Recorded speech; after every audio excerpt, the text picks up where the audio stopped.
Sir, we're all set po para sa company outing natin.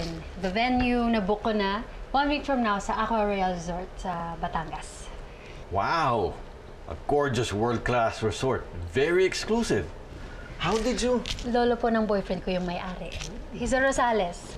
Actually, mag-ocular na lang po ako para malaman ko yung place. Tsaka kakausapin ko na rin yung mga tao. So we're good. Now, I have no problem sending you to Singapore for a station manager seminar. 5 days lang naman. Sa susunod na araw ka na alis. Pero sir, plano sana namin ni Benji na mag-ocular that day. Sayang naman kung hindi ka makaka-attend. All expenses paid. Wala bang pwedeng mag-oversee nito? Ay, Miss Trish. Ay, sorry po, babalik na lang po ako ulit.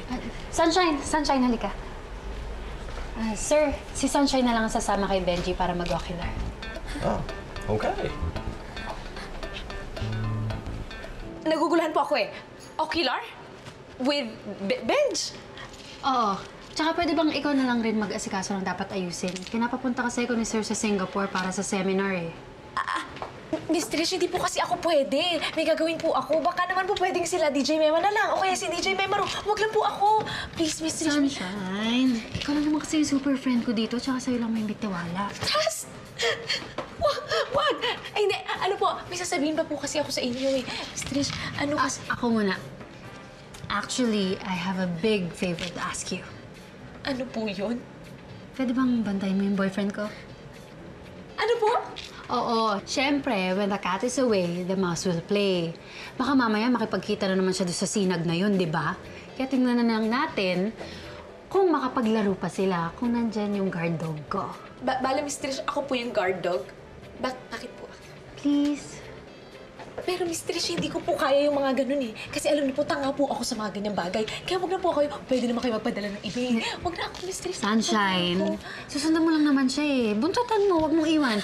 Basta, ang importante, lagi kayong magkasama para yung sinag na yon, sino man yung babaeng yun, or si Benji, hindi makaporma. Please, Sunshine, wag mo naman sabihin tatanggihan mo ko. Consider this as a part of your job. Miss Trish, hindi po sa tatanggihan ko kayo. Pero kasi, it's complicated.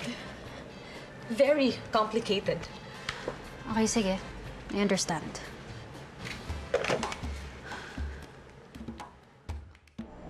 Trish? Galit ka ba? Hindi naman. Sama lang yung pakiramdam ko sa kakaisip dahil wala pang pwede mag-ocular bukas. Kasi meron po talaga akong gagawin bukas eh. Kung pwede lang sa... Okay lang. I understand naman na may mga bagay talaga na mas importante sa friendship. Sige na nga po. Sige na. Talaga? Nga po. Sige na. Ay, Sunshine! Naku, salamat talaga. Salamat! Pero Miss Trish, may sasabihin po sana ako sa inyo eh. Naku, yung earthquake drill na. Tara na, bilis! Bilis, baka pagalitan pa tayo, bilis.